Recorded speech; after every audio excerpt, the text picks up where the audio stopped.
I've got Instagram and Facebook here. Hope you guys can see me okay. So we're gonna talk about the Hunger Games and how to play them. This is not coordinating well today. Maybe if I adjust one of them, I'll probably mess the whole thing up. And of course I've got that tickle in my throat as soon as I get talking. But I want to talk about the Hunger Games today. Now, let me just tell you, side note, one of my all-time favorite book series, my oldest as well, so she knows I was talking about this today and has literally been quoting lines all morning long. Okay, pardon my eyes as they go back and forth between the two devices here because I want to make sure I share this with as many people as possible. So if you're on Instagram, you can still find me on Facebook.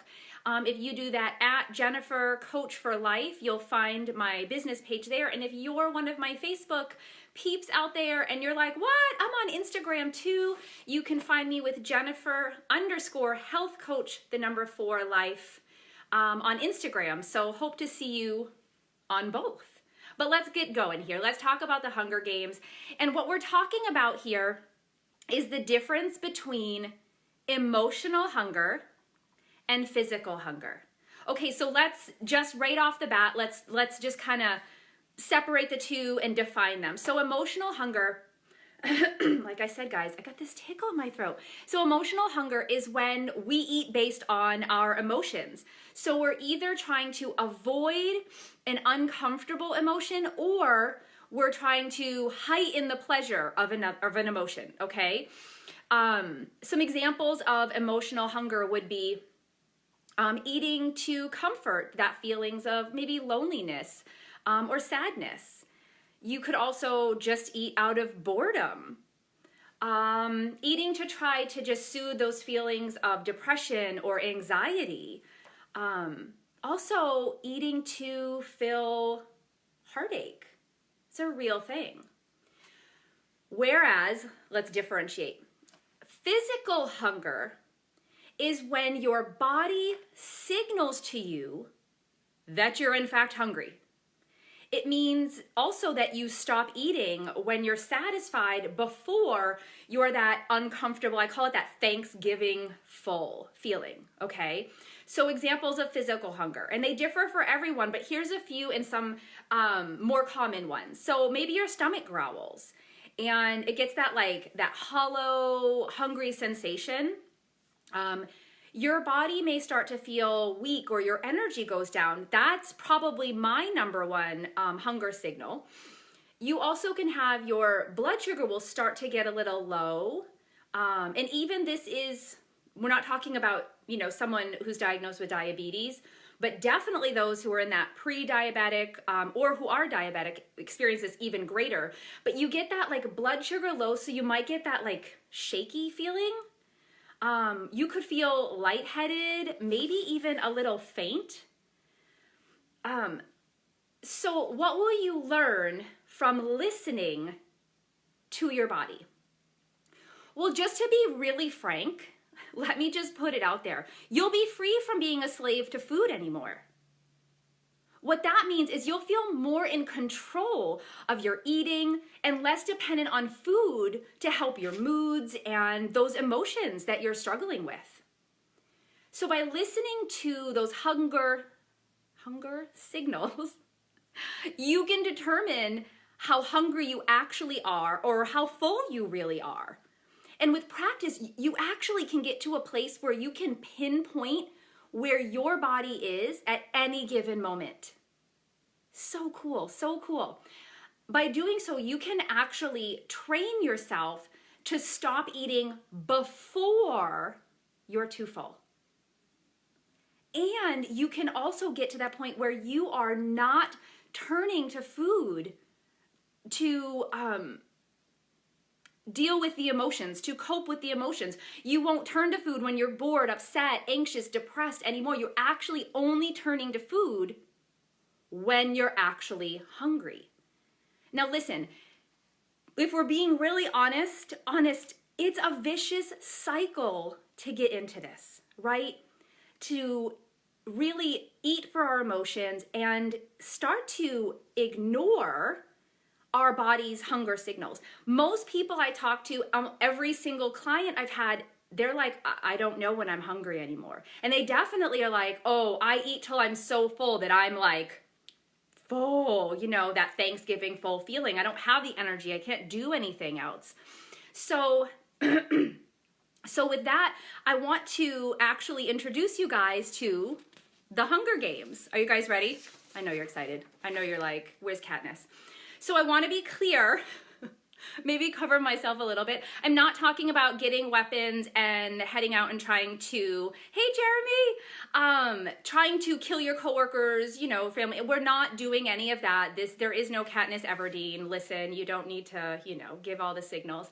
However, you can play the Hunger Games. You can do this by yourself. You can do this when you're out to eat. You can do this, and nobody knows that you're playing these games, but you're playing to win for yourself.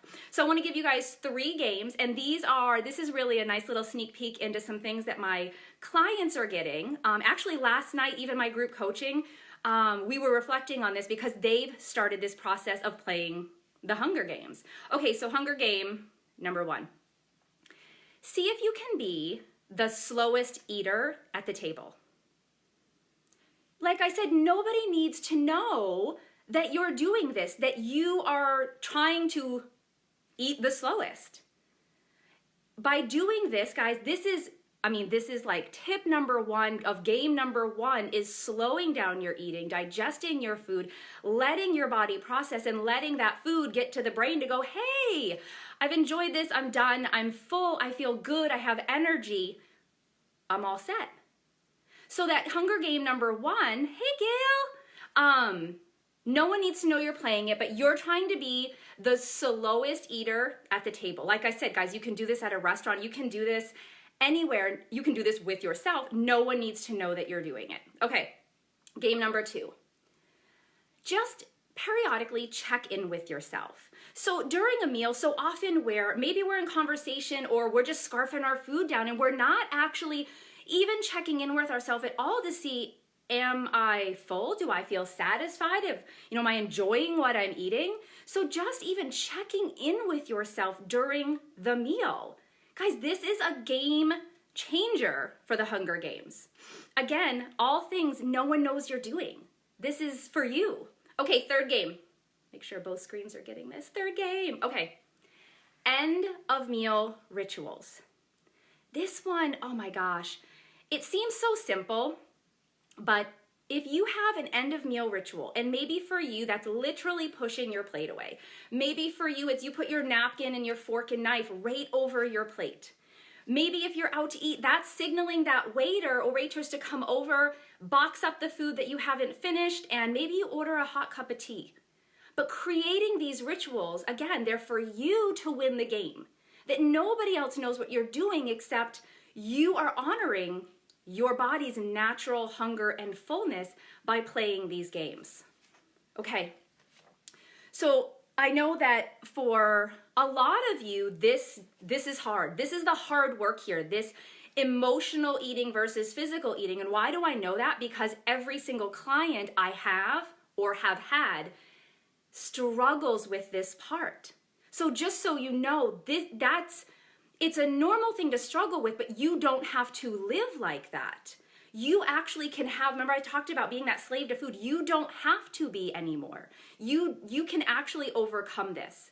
So what we do is actually spend the time and break down those things. A lot of them are things that we were even brought up with. I mean, how many people are from the Clear Your Plate Club?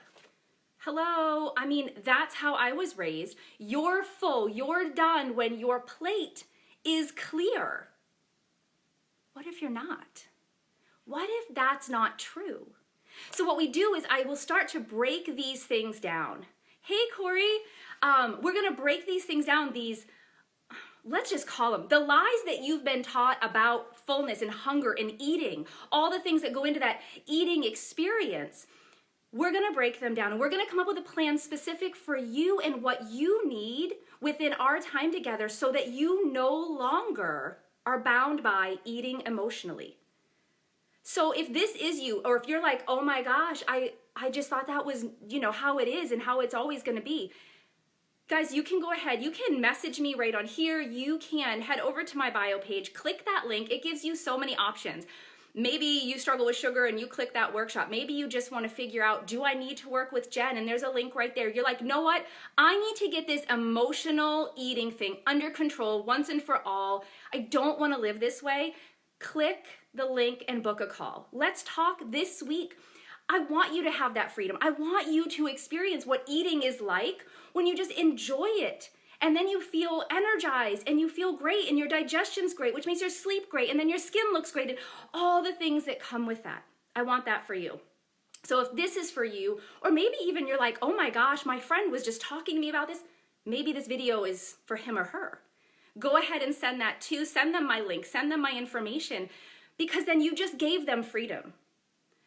I hope this speaks to someone out there. I hope that you feel that this is good things to hear, and that this is going to be something that helps you, and that maybe you try one of these games. I'd love to hear that.